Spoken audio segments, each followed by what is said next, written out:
De la vie, c'est Jésus, celui qui donne le souffle de vie. Il est Dieu, il n'a jamais changé. La personne qui nous a réunis ce matin en ce lieu, il est digne de recevoir nos cris de joie. Il est digne de recevoir nos acclamations. Parce qu'il est le roi des rois. Il est le Seigneur des seigneurs. Il est le Tout-Puissant. Il n'a jamais changé. Il n'a jamais menti. Il n'a jamais abandonné. Il est Dieu, au-dessus de tous les dieux, au-dessus de la maladie, au-dessus de la mort, au-dessus de l'échec, au-dessus de l'humiliation, au-dessus des ténèbres, au-dessus de lois établies, au-dessus de condamnation, au-dessus de la mort. Il a vaincu la mort. Le roi des gloires, Jésus-Christ de Nazareth, il est Dieu, il n'a jamais changé. Amen. Amen. Bien-aimés, ce matin, nous sommes venus prier. Nous avions beaucoup entendu des exhortations. Et ce matin, quand nous sommes réunis en ce lieu, c'est pour la prière. Mais ça n'empêche qu'avant la prière, que nous puissions écouter une écoute exhortation qui va faire de toi, de moi, ce matin, les élus et le vainqueur de Dieu. Nous acclamons le roi des rois. Nous acclamons le Seigneur des seigneurs. Nous Nzambi kolonanga Yesu mwinda pebo moy Osana Yesu yozanzambe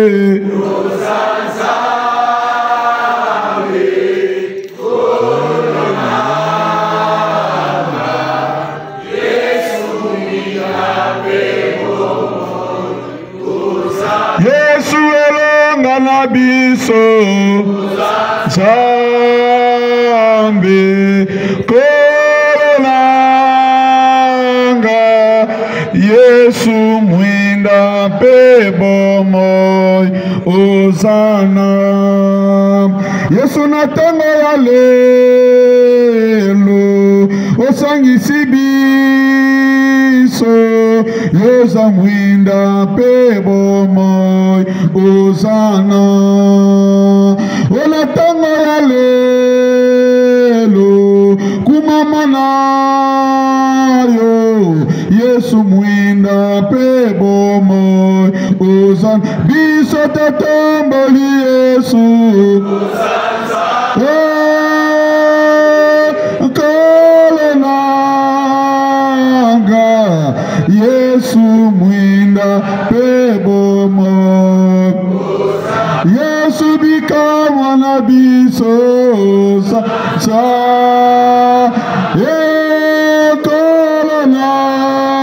kolonanga Yesu mwinda pebo moy Hosanna. Seigneur Dieu de gloire, tu es la vie, tu es la résurrection, tu es tout pour nous. Nous voulons élever ton nom ce matin parce que tu es au milieu de nous, Seigneur. Nous voulons élever ton nom au milieu de nous parce que tu es la lumière qui éclaire nos vies. Nous voulons élever ton nom au milieu de nous parce que tu es le Dieu qui vient éclaircir nos vies. Sois béni ce matin, sois élevé, exalté parce que tu es le Dieu incomparable, Seigneur.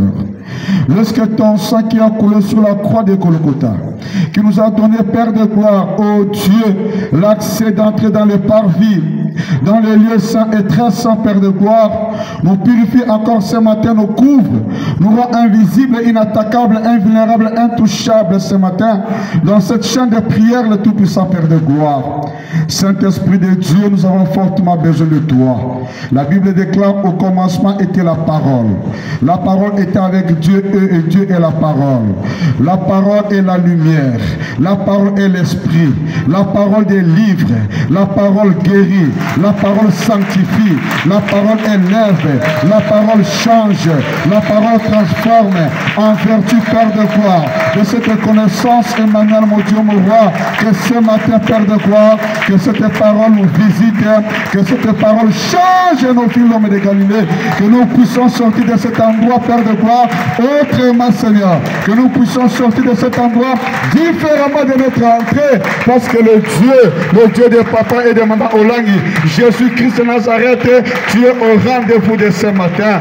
Sois béni, sois élevé, exalté.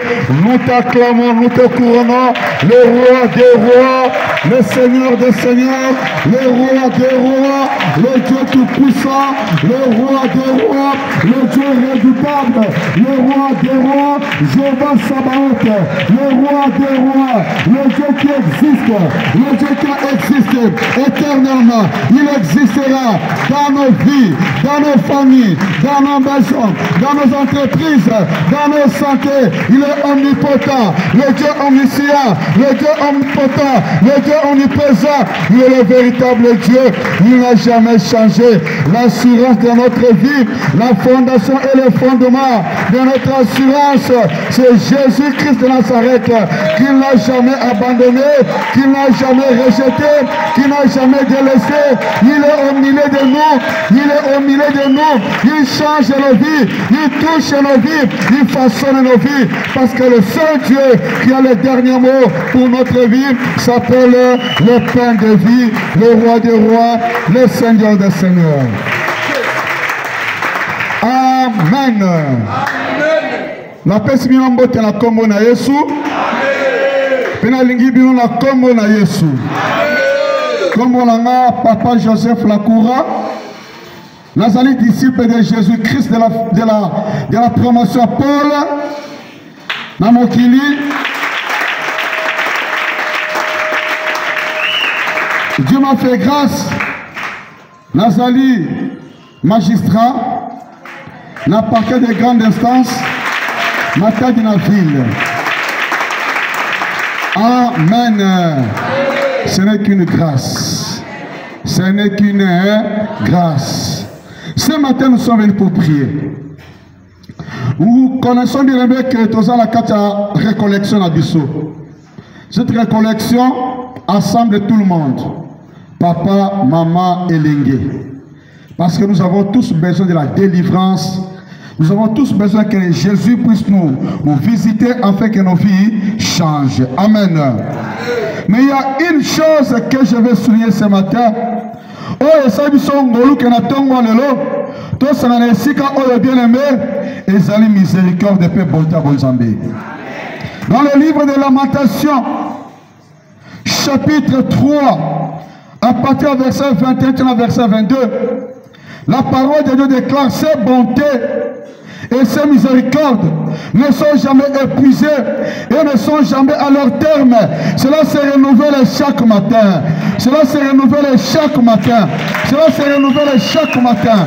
Cela se renouvelle chaque matin. Ce matin, bien-aimé dans le Seigneur, la bonté de l'Éternel et sa miséricorde et se renouveler.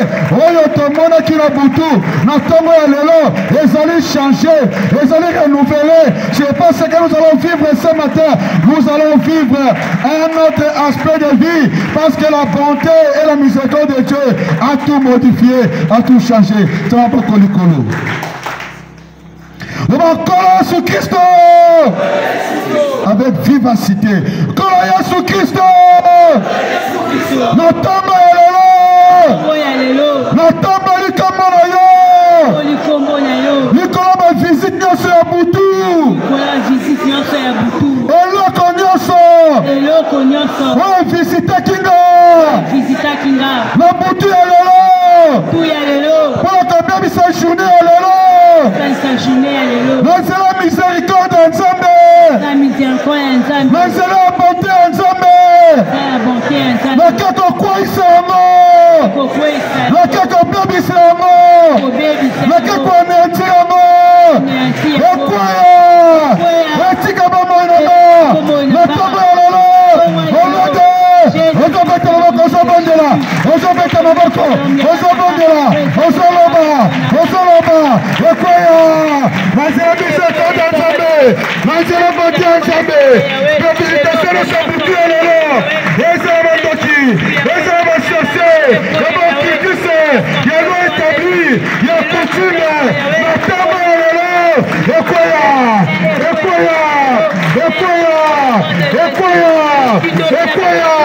ébannissement. Au nom de Jésus, au nom de Jésus, au nom de Jésus, au nom de Jésus, au nom de Jésus, au nom de Jésus, au nom de Jésus. Malédiction bango au nom de Jésus. Et l'eau qu'on a sur la tête du tout le peuple de Boulissana. Et pour la combo na Yesu Masia, la boya au nom de Jésus. Et pour la tombe de l'eau, qui nous condamne bango au nom de Jésus. Les échecs de bango koya, quand nous pensons ma bête. Et pour la combo na Yesu.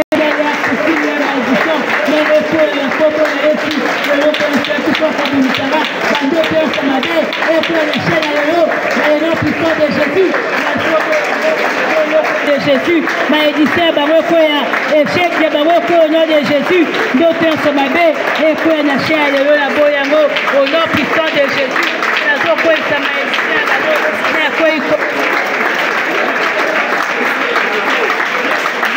au nom de Jésus, le cache barokoya, qui doit barokoya au nom de Jésus, et mata.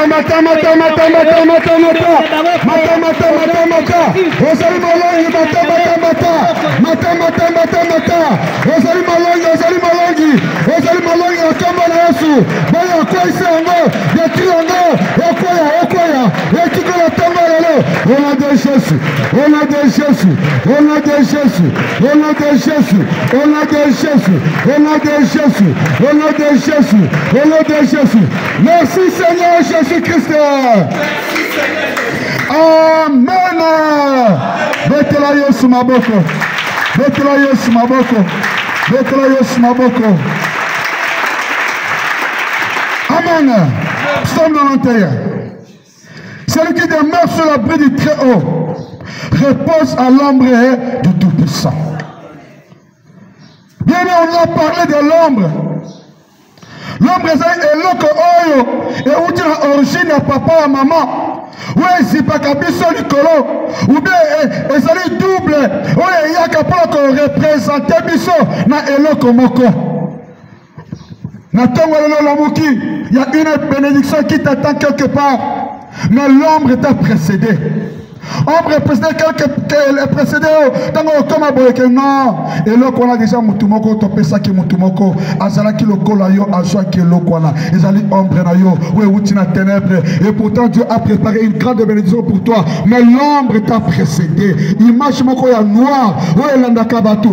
Lorsque tu marches bien aimé talaka so moïse makasi tango zo tambola liboso suis tu vas boko likolo le bakolo Jésus Christ.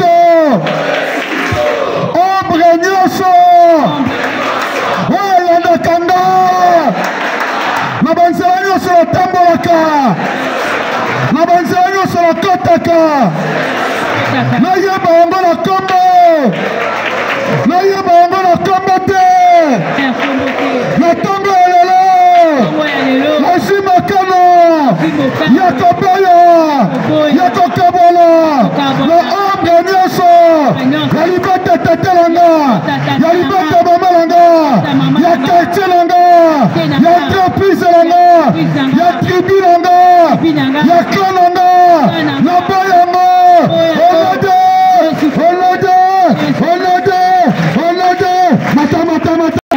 merci Seigneur Jésus-Christ. Chambo kolikolo ombre wana et aveugle à peu moto. Oui, que bénédiction a yon ma prévoir est en nord. Ok, ko yenga yenga na sud. Moi, on comprendre exact. Voyez bénédiction est en est bien aimé comme ombre ona et linga kakoyek sabatu son humiliation et même na ouest. Ok, na ouest obundi et loko malonga exact. Et c'est là que mis sur mon livre et fungwama. Pour moi exactement où Dieu a placé ta bénédiction. On bon la tombe le temps kolikolo. On va kolo Yesu Kristo. Kolo Yesu Kristo. Na tombe ya lelo. Na tombe ya lelo. Kolo Yesu Kristo. Yesu Kristo. Na tombe ya lelo. Tombe ya lelo. Fongola misu nanga. Fongola misu nanga. Misu ya molimo. Misu ya molimo. Misu ya mosuni. Misu ya mosuni. Pour détecter. Pour découvrir. La source nyonso. Ya bénédiction langa. Bénédiction langa. On réserve pour langa. devant Pona. Namona yango. Mona yango. Nalanda yango.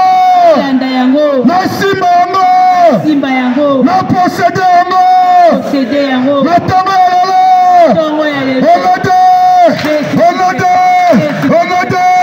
Olode. Olode. Mata mata mata mata. Mata mata mata. Ozobeta maboko. Ozobondela. Na tongo yalelo. Yesu. Okongola yo. Mise molimo. Mise ojoto. Fote kufile. Odetete. Suse. De bénédiction yo. Ozombe. Recevez pour yo. Mata mata mata. Mata mata mata. Mata mata mata. Mata mata mata. Fongola miso Jésus, na découvrir tout sa malédiction dans Jésus. Na fongola miso, na découvrir Yahweh, tout ce que Jésus bon mais bon monanga, na tongo de l'eau Seigneur Jésus. Fongola miso Yahweh, na découvrir Jésus. Na souffle c'est bon maman c'est bon monanga, oh ya malédiction Jésus. Yahweh na kobelo na tongo de l'eau, na chaîne de prière de l'eau. Ouvre-moi les yeux Seigneur Jésus, que je puisse voir Yahweh. Oh Dieu c'est bon maman bon monanga. Seigneur j'ai besoin de toi. Fongola miso molimo Yahweh, fongola miso Seigneur, Seigneur fongola miso tongo de l'eau, na découvrir Seigneur Jésus, tout Seigneur sa malédiction bon mais bon monanga, fongola miso Père éternel. Laisse-tu gloire à toi Jésus. Ouvre-moi les yeux Seigneur Jésus, afin que je puisse voir Yahweh, et si que son malédiction bon mami, na bombo inanga, na vie nanga Seigneur Jésus, Seigneur fongola miso na mona, tout Seigneur c'est bon mais bon monanga la malédiction. Merci Seigneur Jésus-Christ. Nous avons Jésus-Christ. Jésus-Christ.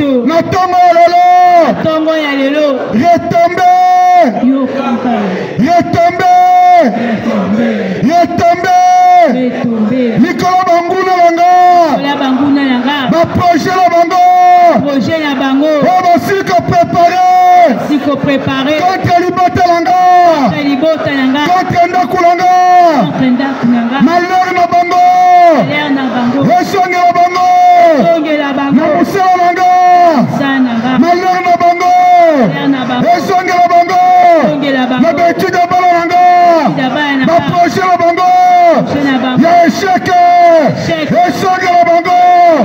Esonge la bango. Elota bango. Na mabota la bango. Olode.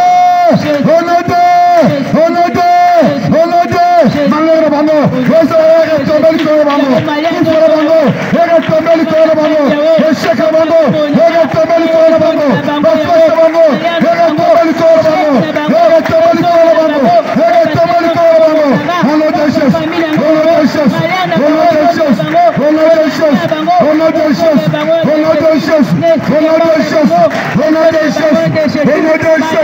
Olode chef. Olode chef. Olode chef.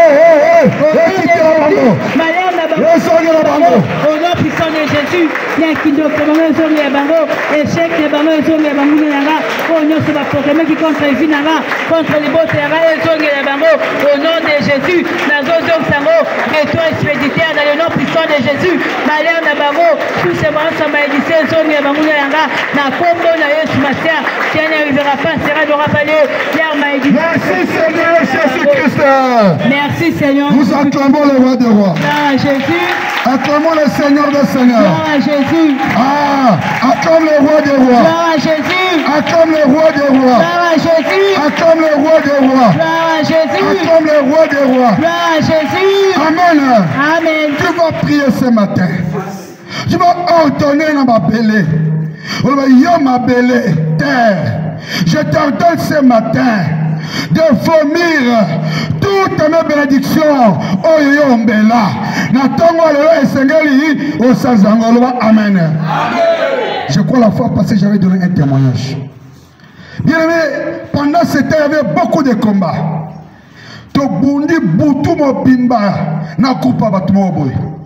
Maintenant, na kimi bango, tant na kimi bango, na commis quelque part, na moni troupe on a se multiplié par 10. Libosonanga, Nanga Moko, Nabi Nzambi. Comment je vais m'en sortir devant cette multitude nombreuse?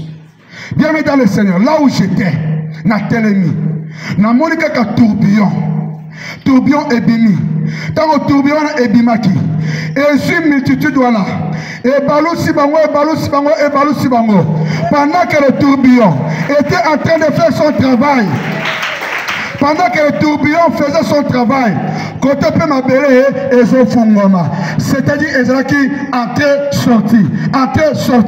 Pendant que le tourbillon est sur Batouana, et quand ils sont ma belle, pendant que ma belle fungoma qui, oh yanga qui la ma belle, et bandi kobima, bangula bozo kota, yanga sobima, bangula bozo kota, ma belle sobima. Amen. Ça va votre licolo.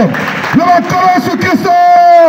Sur Christo. Notamment le Naï Joseph, Jordan, ma belle, Fondement, Sanza, Bénédiction Langa, Oyemela, quel que soit le temps, quelles que soient les circonstances, quelle que soit la période,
au nom de Jésus, bénédiction à tout ce qui m'appartient. Mais la gaille, nous faisons la vie des prières, aux autres saints amours, ma belle, au nom de Jésus, aux autres tout ce qui m'appartient, la combo de l'inspiration de Jésus, ma belle, aux autres saints, vie des prières, la bénédiction, au nom de la gaille, ma belle, les autres ordonnés, les autres pour ma santa, vie dans ma santa, donc vie dans ma santa, tout ce qui m'appartient, merci Seigneur.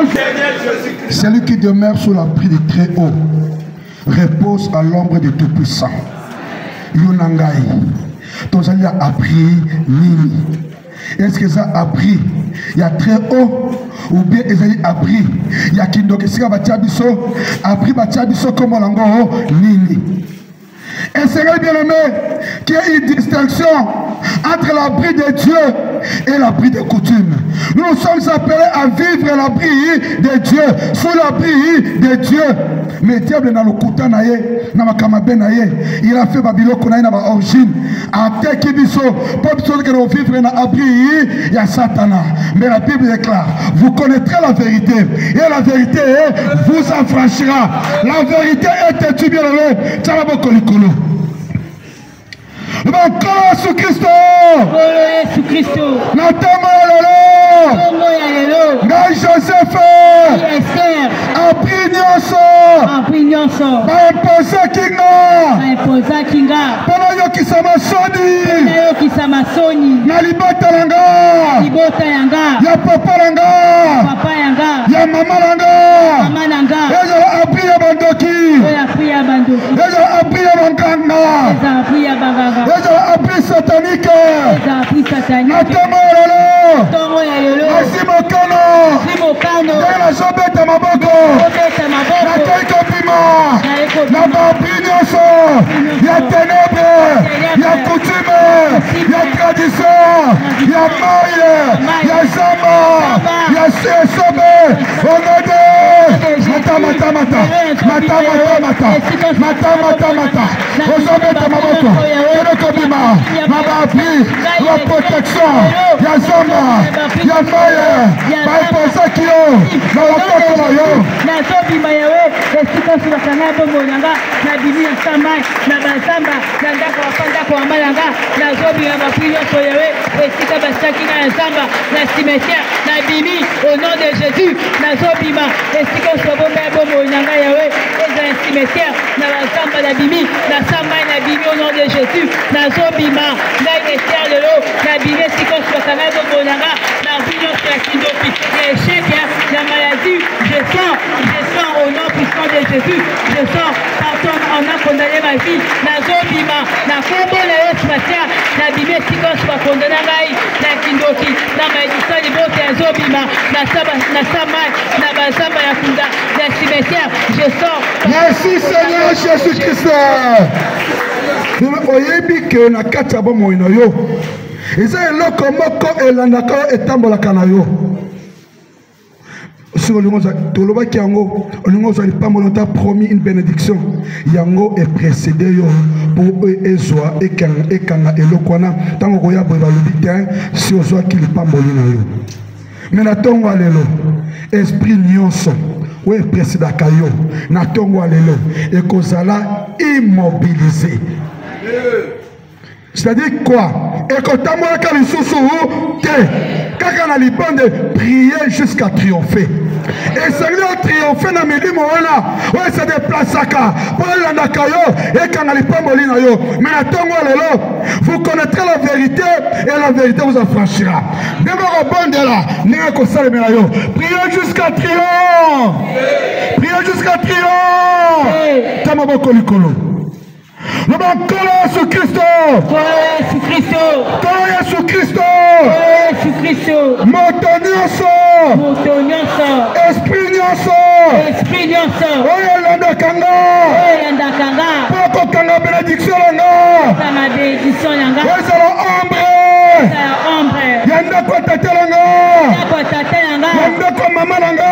Yanda ko mama langa. Yanda ko noko langa. Yanda ko noko langa. Yanda ko tata mwasi langa. Et comment immobiliser, et comment neutraliser, et comment neutraliser,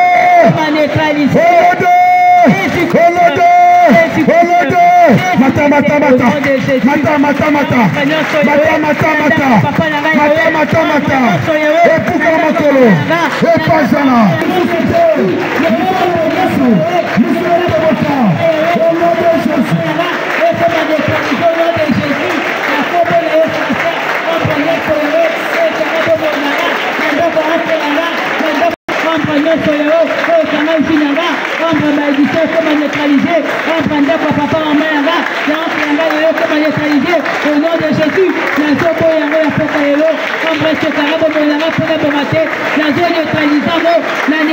au nom de Jésus, au nom de Jésus, dans le nom puissant de Jésus, je viens neutraliser toute ombre la maison de mon père, la maison de ma mère qui bloque ma vie ce matin.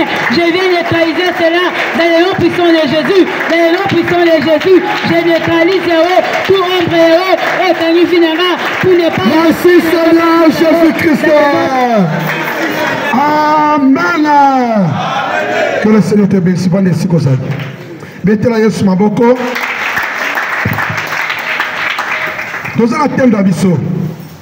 Prier jusqu'à triompher. Ils ont tiré dans le livre à Psaume 91. Dans la première verset, tient à 16e verset. Mais jusque-là, on a exploité que le 2 premiers versets. Amen.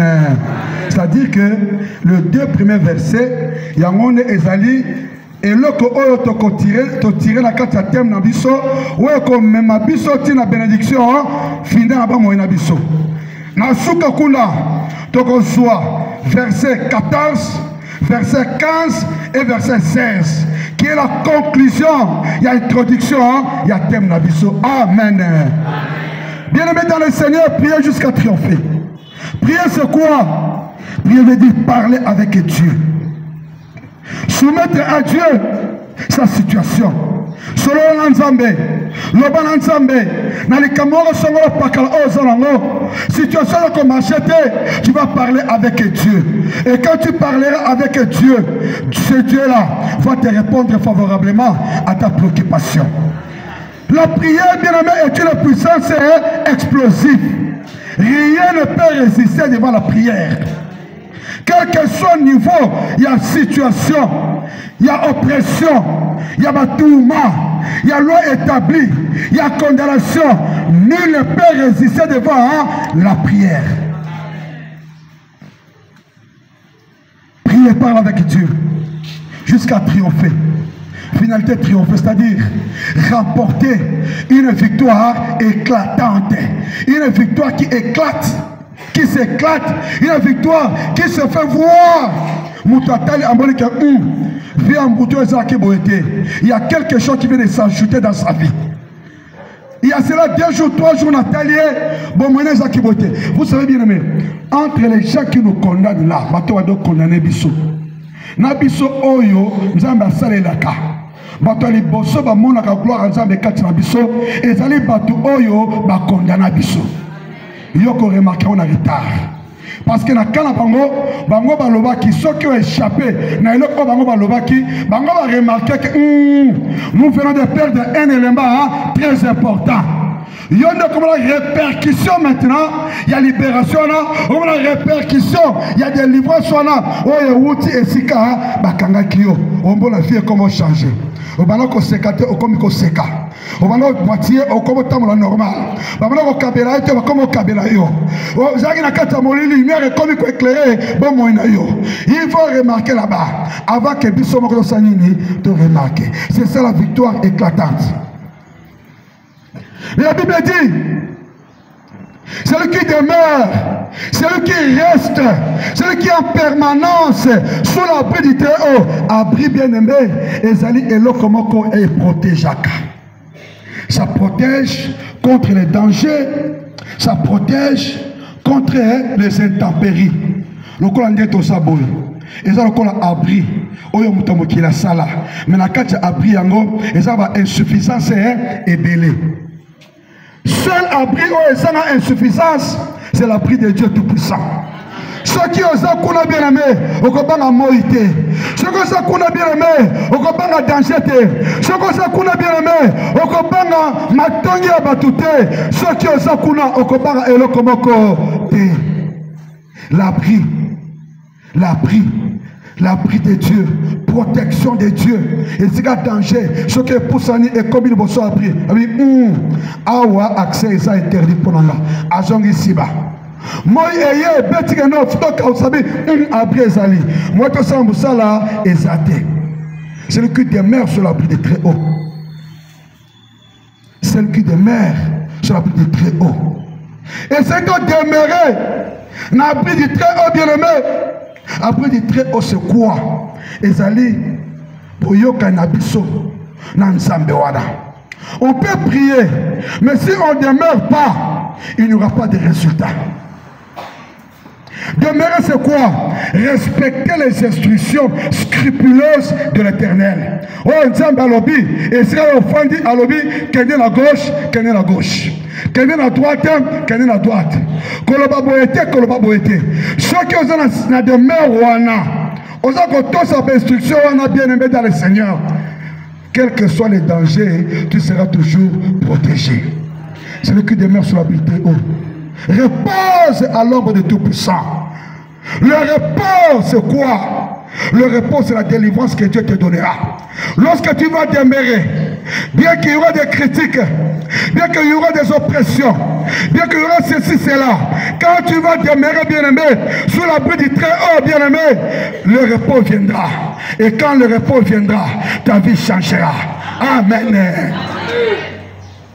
Celui qui demeure sur l'abri du Très-Haut repose à l'ombre du Tout-Puissant. L'ombre de tout. Il y a de l'ombre et de l'ombre. Mais l'ombre dont nous parlons ce matin, c'est l'ombre oyo, ombre oya bonzambe, bien-aimé. Et ça va me soucier à tambola boye, mon tata le dit, azane loka bonzambe katilaye. C'est-à-dire que la personne est en train de se promener avec l'ombre de Dieu. La protection de Dieu. La puissance est de Dieu. Et la personne qui demeure sur la peau du Très-Haut, c'est une personne qui devrait demeurer dans l'humilité. Nakatia Komi qui dit ça. Demeure dans l'humilité. Lorsque tu es dans l'humilité, bien-aimé, quelle que soit l'humiliation qui viendra, j'ai toujours dit que la gloire de Dieu a été toujours cachée derrière une humiliation. Si tu n'as pas d'humiliation, si tu n'as jamais vécu l'humiliation, tu ne verras pas la gloire de Dieu. Ou lorsque la gloire de Dieu viendra, tu ne vas pas comprendre que maintenant je suis dans la gloire de Dieu, que maintenant je suis en train de palper la gloire de Dieu. Okoye bate. Il y a un qui m'a permis quelque part humiliation et ça là. Il y a un qui m'a humilié. Il y a un qui m'a fortifié. Il y a un qui m'a levé ma cambonini. Il y a ceux qui m'ont commis coller la tête. Demeure seulement. Demeure sur la bulle du Très-Haut. Demeure seulement. Du jour au lendemain. Ta honte, ton humiliation changera à la considération, changera à la gloire de Dieu, à condition que nous demeurions. Je donne un témoignage. Un jour, nous sommes, en fait, l'ami de mon oncle, là où j'étais, à Balissa Kindiestaye. A eu carte d'invitation à Pessinokonanga. Il était professeur à l'université protestante. Alors, tant que en tout cas, je suis fatigué. Il y a ma femme, mes 2 enfants et mon neveu qui vont me représenter. Moi, je suis très fatigué. A eu clé à contact à voiture.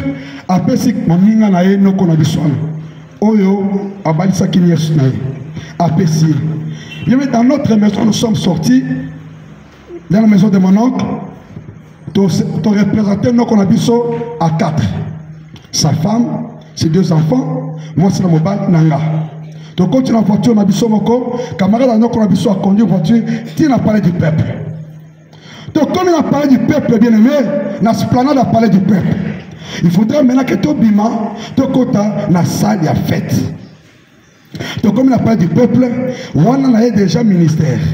Ma camisole tambola sous bien, tantôt plus tôt. Donc, comme il appelle du peuple de Kiti, la femme de mon oncle va prendre la parole.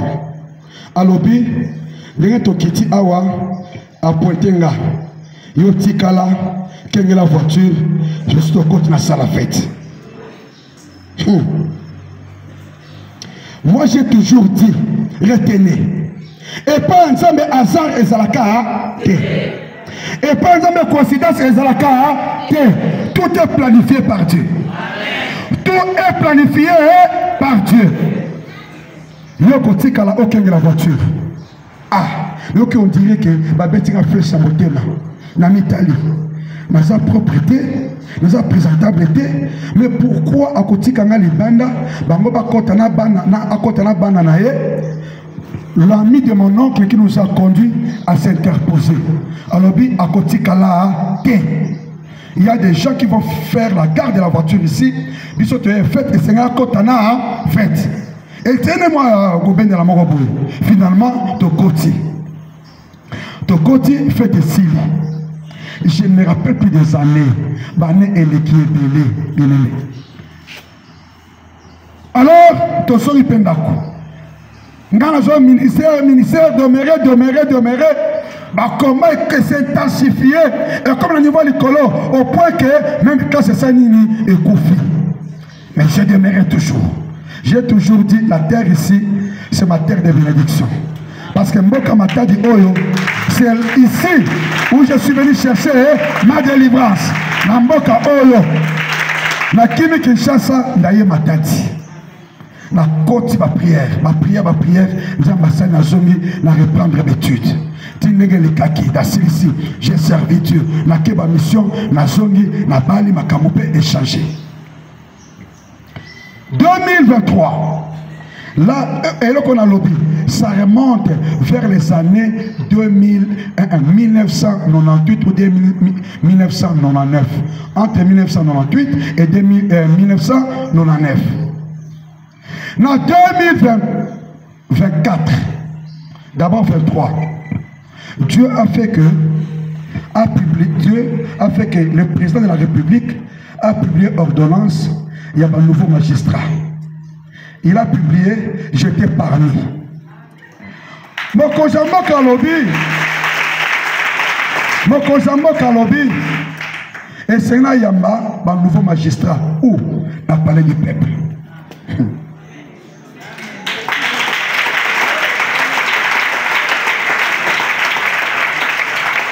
Moi, je suis à Yamba qui est Esika Batulaki, qui est Esika Nzama Kotombola.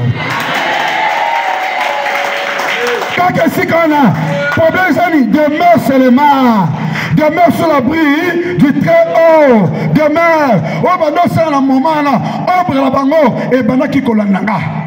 Mais ce qui tango ombre la bango et quoi qui n'engeni.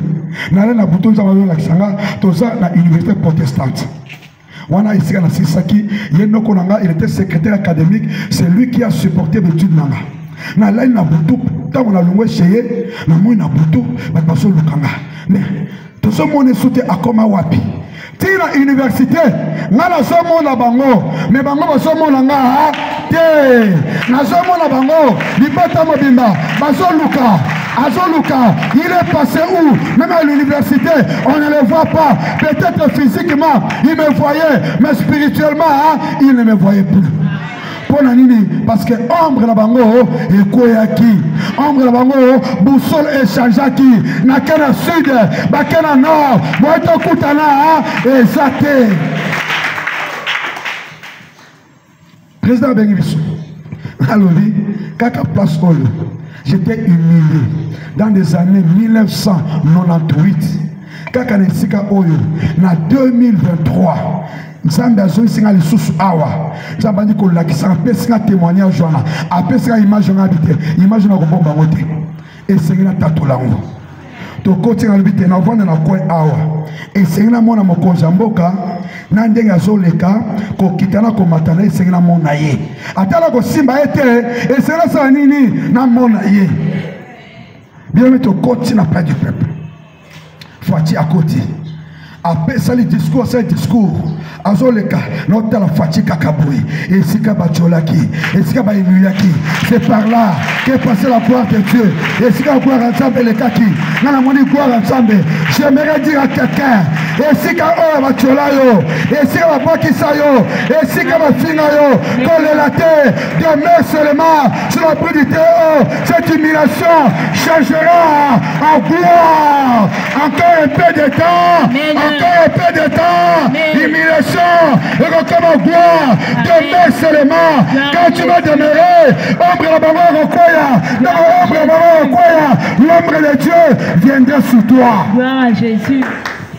Bien aimé, la Samou ça qui parlait du peuple. Donc, on a rentrée judiciaire. Il y a cours constitutionnel. Il y a magistrat. Et c'est là qu'il participer à la rentrée judiciaire. Il y a cours constitutionnel.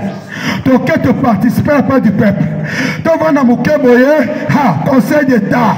à préparer l'entrée judiciaire, avec un nouveau magistrat. Et Seigneur, va participer à l'entrée judiciaire, il y a Conseil d'État. Quelques temps après, Cour de cassation a organisé l'entrée judiciaire, avec un nouveau magistrat. Le bien Seigneur va participer à la rentrée judiciaire, il y a Cour de cassation. Bien aimé, pour l'anga ezalaki comme qui ennuyant. Moi je dis, je ne pars pas. Abondance de nulle part. Oh, si quand j'ai humilié, et si quand Nzambe a propulsé, a tombolanga, a kotizanga, et ça va bateau va konana kio, baza na bomboy, baza va kufa, bakoyoka sango, bayoka nouvelle, que oh va konana ki, a commis libre, a commis libre, a commis libre, a commis libre. Oh mon Dieu! Jésus-Christ. C'est comme ça que les choses se sont passées. Nasambu Saki parlait du peuple Nandenga Mokete. Nava Nangamboyo, Nakenengamboyo, Navandalase, Namatalikolo. Et pour l'année, je voulais tout simplement dire au diable que tu es un menteur. Tu es un menteur. Tu es un menteur. La parole de Dieu déclare, depuis que l'homme a été placé sur la terre, les méchants ont une courte, le triomphe des méchants a une courte durée. C'est-à-dire quoi? Depuis que les hommes ont placé dans mon kili, lorsque tu demeures sur la pluie du très haut, ombre ensemble et filikio et enveloppé, quel que soit bien aimé, bituma oyo bakoye panayo, yeba ke batuana, bazali éternalité, bako kufa, bako tika yo, nzaba s'occuper na yo, triomphe na bango, et ça me pousse, ça m'a pas kolikolo, ça m'a kolikolo, le bakolo sous Christo. Natongo yelo Nayeko Sakola Triomphe Nyonso Yabanguna Nanga Wababundisa Kanga Wababundisa Libota Nanga Natongo yelo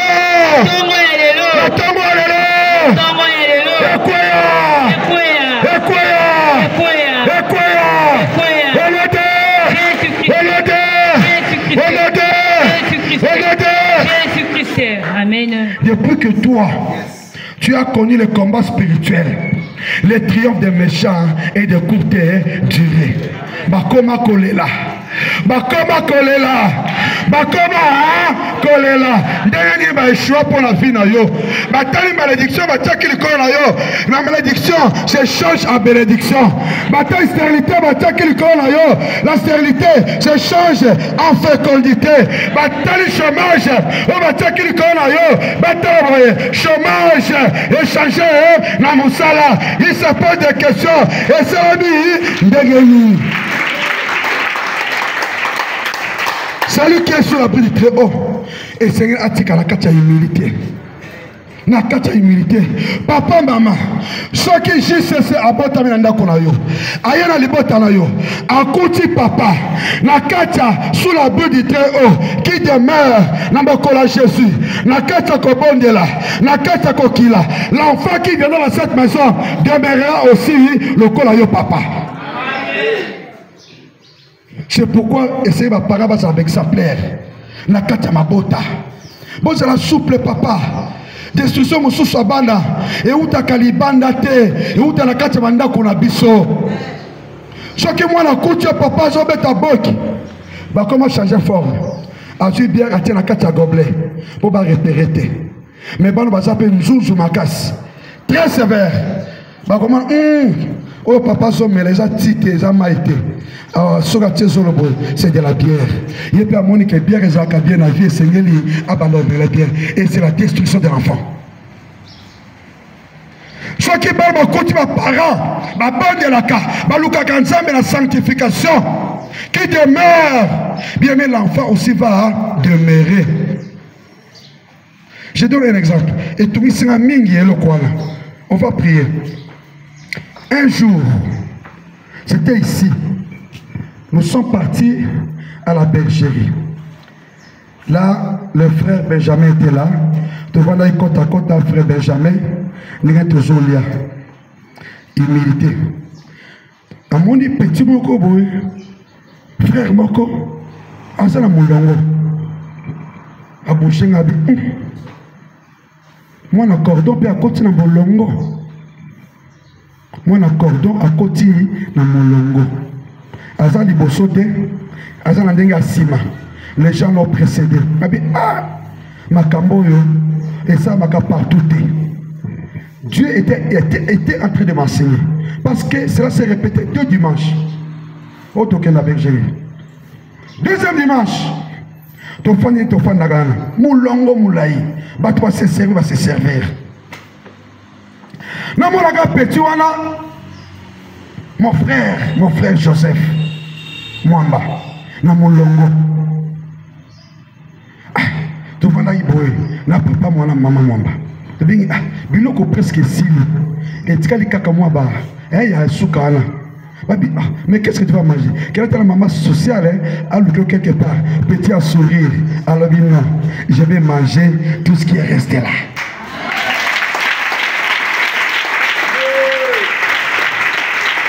Moi j'ai écouté. Et ça tu vas bêter les solos. Maman qu'on a yoki. Nathalie papa na bango. Nathalie maman na bango. Dans le lobby, moi non yo. Asa moto moussous. Asa moto moussous. Il y a un témoignage. Il y a un témoignage. Ce qu'on peut essayer, on peut essayer. Ce qu'on peut essayer, ça m'a tourmenté toute la nuit de voir comportement à moi. Tina Tongo.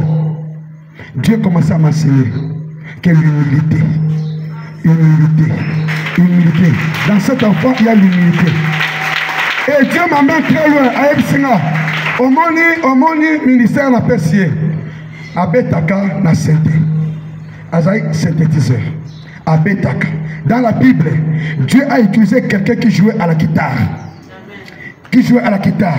Lorsque cette personne-là jouait à la guitare, Moutouana Aouta qui na Zamba, ko Petre Banyama, Ana vivre na Banyama, comme David, quand Zamba est élevé à PC guitare. Alors, dans la guitare, lorsque tu vas commencer à jouer à la guitare, les gens seront délivrés.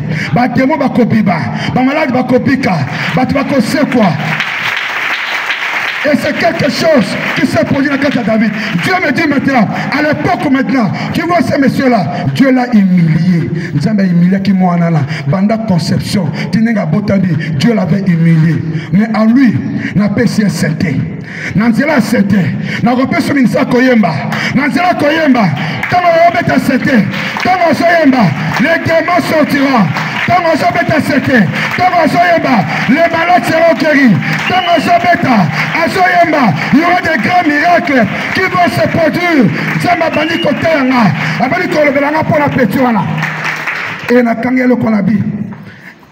Aujourd'hui, parce que Dieu m'a beaucoup tourmenté dans le banc. Dieu me dit, je vais l'élever plus haut. Il a été humilié, cet enfant-là. Dans ma bokoana, dans ma robette à Saint-Denis, à Zoyemba, vous allez voir des grands miracles. Donc,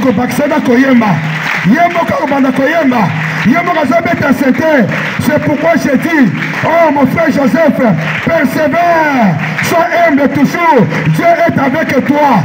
Dieu est avec toi demain. Il te donne ce ministère-là.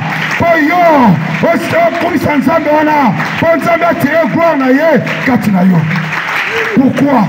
Parce que l'enfant a trouvé les parents qui sont en train de demeurer. Qui sont en train de demeurer.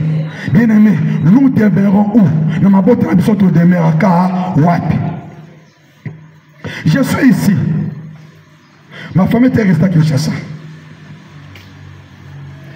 Il fallait passer mon deuxième fils, il va examen à Tenafep. Je suis individuellement. Comment ça va tout comme ça? Représenter l'examen. Comment ça va? Comment se passent les préparatifs? Non, papa, ça se passe très bien. Est-ce que tu as mangé? Eh bien, non, papa, je ne mange pas. Pourquoi tu ne manges pas? Je vais passer mes épreuves en gel. Il a 11 ans. Est-ce qu'il y a quelqu'un qui t'a soumis au jeûne ou bien tu l'as décrété seul? Il dit, papa, je ne mangerai que après le 3e jour, après avoir passé l'examen. Pourquoi? Parce que chez nous, les enfants observent tout. Mon épouse et moi, nous avons la mission de prière. Comment on a que balambi, papa ne mange pas, maman ne mange pas. Et ça va jouer dans la quarantaine. Lundi, mardi, mercredi. Ils ont observé que mes parents vont aller à moi, on a qu'à présenter examen à thème à faire. À présenter examen. Si c'est examen, il faut proclamer Bango. Il faut proclamer le 2 juillet.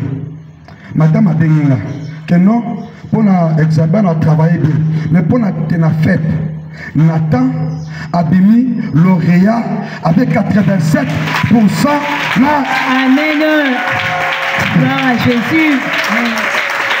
Bien, mais quand j'ai appris ça, Rabbi Nzambe, n'a roulé dans ma belle, parce que pourquoi c'est mon nom qui dit. Et c'est que les enfants ont compris que nous devons demeurer dans les jeûnes et prières. Nous te coûtons la parole à Bisso. Bisso n'est pas dans la bango. Et c'est de la c'est ça l'héritage que nous devons laisser à nos enfants. La prière et le jeûne. Demeurer sous l'abri du Très-Haut. Secret zaté. Moussou se zaté. Sur la prédité au l'ombre tout-puissant. C'est-à-dire, oh, il y a des mères dans 4 secrets, mais Azamout Oyo, Akobano, qui est toujours de haut en haut. On a toujours la tête et non la queue. On a toujours le premier et non le dernier. Attends-moi, il va y avoir intelligence. Lorsqu'il va développer la vie des gens de prière, bien aimé, il sera la tête. Il sera la tête. Il sera la tête. Demain seulement. Demain seulement. Demain seulement. Et tu verras le miracle de Dieu. Zambako sakate. Zambako sakate bien aimé. Babi soyo. Tozala ki na suka. Tamsu mokila. Mokila yo fanana. Tu vois qu'il y a la voiture. Bah mon qui a formé ni na évité.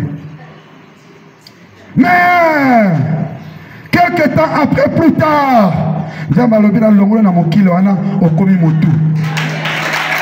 Bana na yo bakokoma mitu. Bana na bakokoma mitu. Yo moko eza motu. Yo moko eza motu. Mobali no motu. Génération de ce notre yo. Bakoza la tête de mère seulement. La tombe allélo. Dieu nous pose la question. Tozali wapi. Rapidement, nous allons lire le livre des 2 Chroniques. Tous les 2 Chroniques.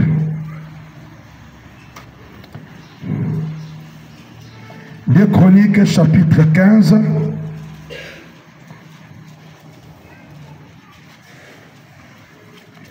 Deux Chroniques, chapitre 15. À partir du verset 6. 15, verset 1er.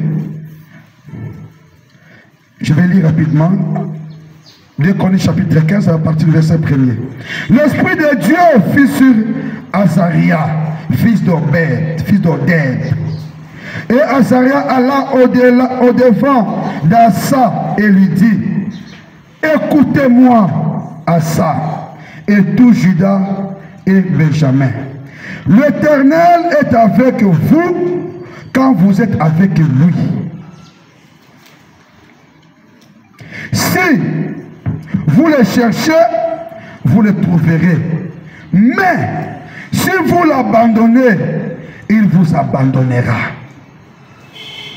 Pendant longtemps, il y a eu pour Israël ni vrai Dieu, ni sacrificateur qui enseignait, ni loi. Mais au sein de leur détresse, ils sont retournés à l'Éternel, le Dieu d'Israël. Ils l'ont recherché et ils l'ont trouvé. Acclame le roi des rois. Acclame le roi des rois. Fukama bien aimé. Vous avez abandonné Dieu. Tu as abandonné Kinzambe. Tu as contacté l'abri Moussousou. Dans ma ombre Moussousou. Quand bien aimé, tu as ici quand mais nous avions abandonné Dieu. Celui qui a abandonné Dieu, Dieu l'abandonne. Jusqu'à ce que tu vas revenir à ce Dieu-là et tu vas les trouver. Le bananza me la tombe à l'élo. Seigneur, je reconnais. Natika Kyo, Namatongi. Natika Kyo, Koluka ba succès. Natika Kyo, Koluka Kobota. Natika Kyo, Koluka kisi ya koteka na zandu na tika kio ko luka ba puissance à ténèbres Seigneur bandana luka ba puissance wana il n'y a pas de réponse dans ma vie ya wana tongo lelo na zonge pa na yo abela nzambe nanga na bela nzambe na mawa na bela nzambe nanga kino akolimbisanga na belela nzambe nanga haleluya bela nzambe na mawa na bela nzambe nanga kino akolimbisanga na bela nzambe nanga na bela nzambe na mawa na bela nzambe nanga kino akolimbisanga na belela nzambe nanga haleluya bela nzambe na mawa haleluya bela nzambe nanga kino akolimbisanga na bomoi na ngai nakeleki masika nasongeli yo lelo yawe yakobikisanga onakata bamai nanga nakendeki masika na yo nazwaki eyano te nazongeli natonga lelo nabelela nzambe nanga haleluya nzambe na mawa haleluya Tomala bubolo banzambe na tomala lelo nasongeli yo Seigneur nabandonaki yo yabandonaki nga yabandonaki ndako nanga yabandonaki libota nanga yabandonaki bana nanga tout était pourri na kati ya ndako nanga yango na tongo lelo Yesu na ye epa na yo nayekobelela yo narekonaka robela nga nasongeli na tongo lelo Yesu yokelanga mawa Yesu yokelanga mawa Yesu yokelanga mawa libonisama bongo nanga yokelanga mawa Jésus yawe nasongeli oyo Yesu na tonga lelo aie pitié Seigneur Jésus aie pitié compassion de moi nzamba mawa yoka mawa nazongeli au Père éternel répands ta miséricorde dans ma vie Jésus yawe na reconnaître que je suis pas digne voilà pourquoi ce matin je viens auprès de toi je répands mon cœur Seigneur Seigneur tu m'as abandonné parce que moi je t'ai pas abandonné je t'ai pas abandonné Seigneur tu m'as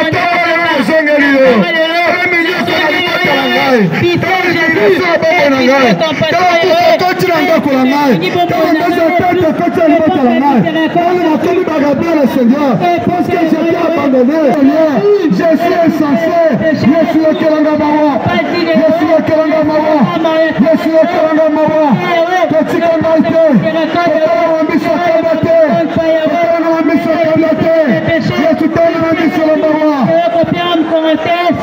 et compassion de ma vie Jésus et pitié Jésus mon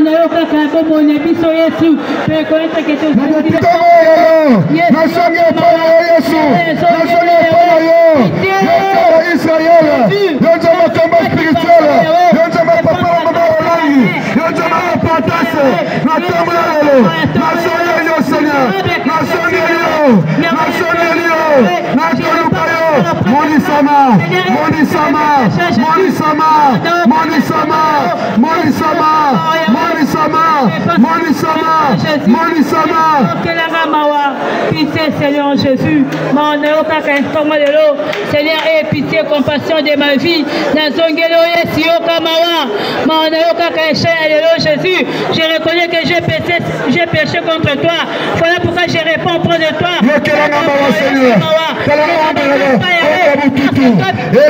parce que je t'ai abandonné tous les jours je suis malade rien ne marche Seigneur rien ne marche Seigneur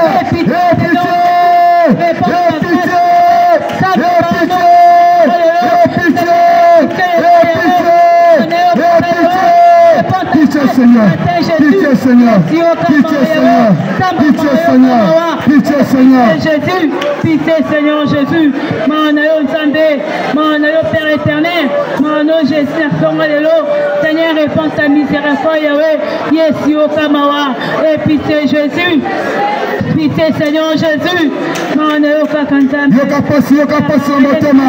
as abandonné Dieu. Pitié. Dieu depuis ta demeure. Au-dessus de mer,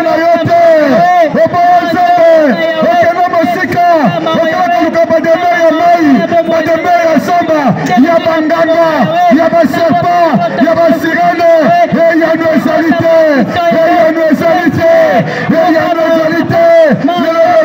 Yesu Zongelio, Yokelanga Mawa, Yokelanga Mawa, Yokelanga Mawa. Ma famille est sous Yokama, Jésus n'attendra de l'eau, et pitié Père éternel, pardonne mes péchés. Il n'y a que toi, Bandera, Bandera, Bandera, Bandera, Bandera, Bandera, Bandera, Bandera, il n'y a que toi, Seigneur, oh, il n'y a que toi, Yahweh, il n'y a que toi, Jésus, il n'y a que il n'y a que toi, Seigneur, il n'y a que, oh, il n'y a que toi, il n'y a que toi, Seigneur, il y a, Zata Kalibisa,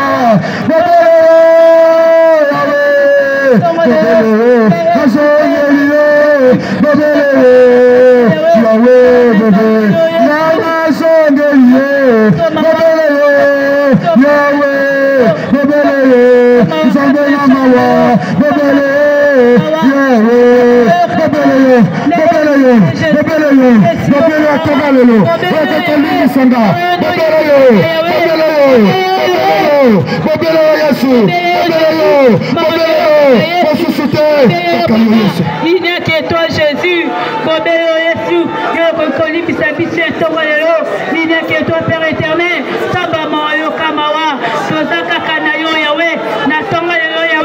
Il n'y a que toi, Seigneur Jésus. Et puis, nous, Jésus. Tu vas plaider le sang de Jésus.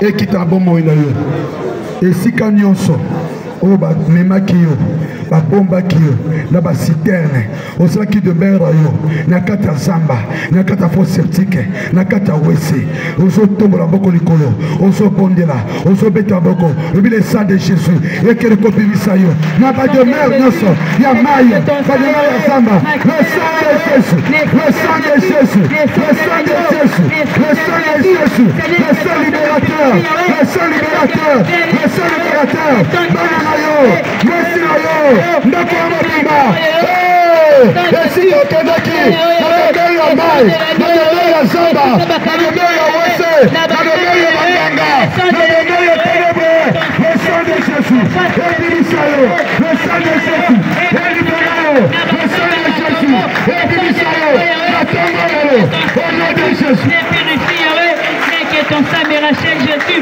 makiana yo ebisanga ya bazamba na basimetiere yawe esika bakanga kibomonanga ce n'est que ton sang me rachète ce n'est que ton sang me il n'y a que le sang de Jésus qui libère il n'y a que le sang de Jésus qui libère il n'y a que le sang de Jésus qui libère le sang de Jésus qui libère tu peux le sang de Jésus ekita ebimisa yo esika nyonso ozokoma demere ya ténèbre esika nyonso ténèbre ekangaki yo na ntongo lelo libération par le sang de Jésus alors pendant que ozobeta maboko ozakobima au nom de Jésus le sang de l'agneau Jésus ce n'est que ton sang ekabonge siko sur la canal de Monanga merci Seigneur Jésus-Christ Téléma Nicolo David a dit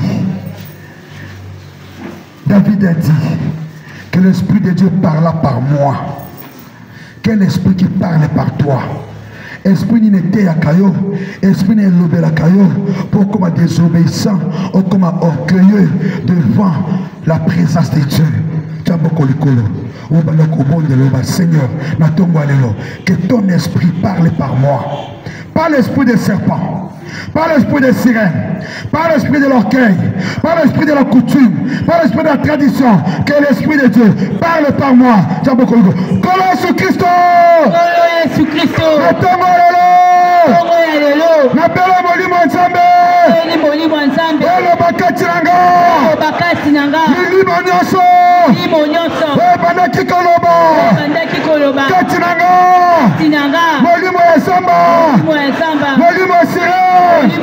molimo serpent, molimo bandoki, molimo tradition, molimo chef coutumier, bandoki koloba, ketiranga, ekoya,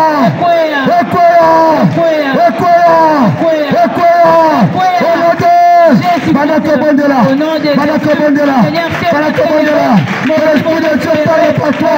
L'esprit d'humilité, l'esprit de terreur, l'esprit de gloire. Tout esprit l'homme les gars Yahweh, et bande pour le bakasi nanga, molimo mai molimo ensemble à Jésus, et pour esika bombo nanga, molimo nyonso, et bande pour le butu mo Jésus contre ma vie, la tombe et pour na boya mo dans le nom de Jésus, molimo ya s'assurer, molimo ya sandaka papa nanga, molimo ya sa malédiction, et bande pour ma vie nanga Yahweh, Yahweh chien le lot, et pour esika vie nanga, esprit l'homme les gars, qui crie contre moi, Amen. La Bible le dit. Le chant d'action de grâce. Dans le livre d'Ésaïe,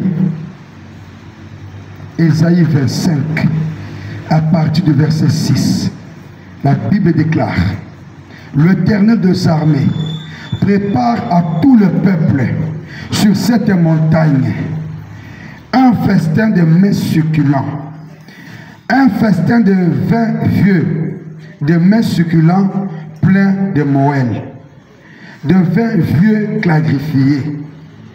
Il y a une fille qui était floue.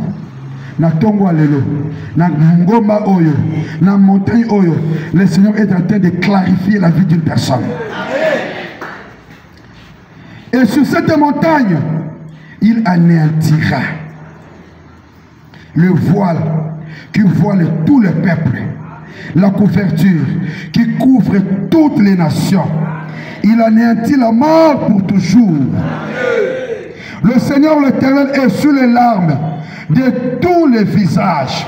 Il fait disparaître de toute la terre l'opprobre de son peuple, car l'Éternel a parlé. Amen. Gloire à Jésus. Amen.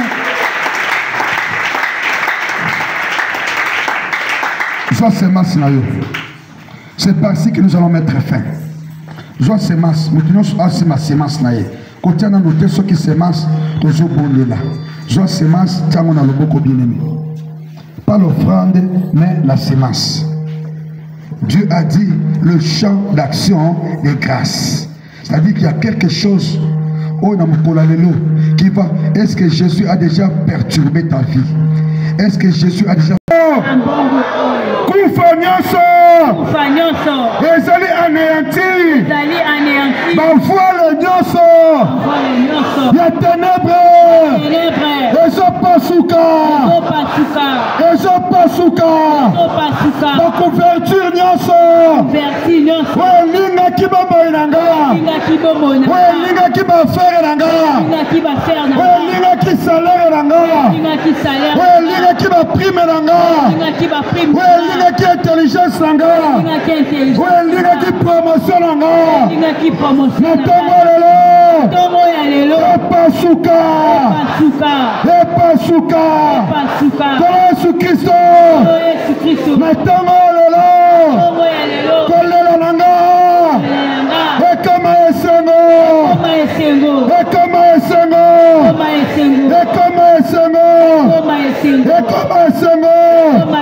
soni na nga disparaître et comme considération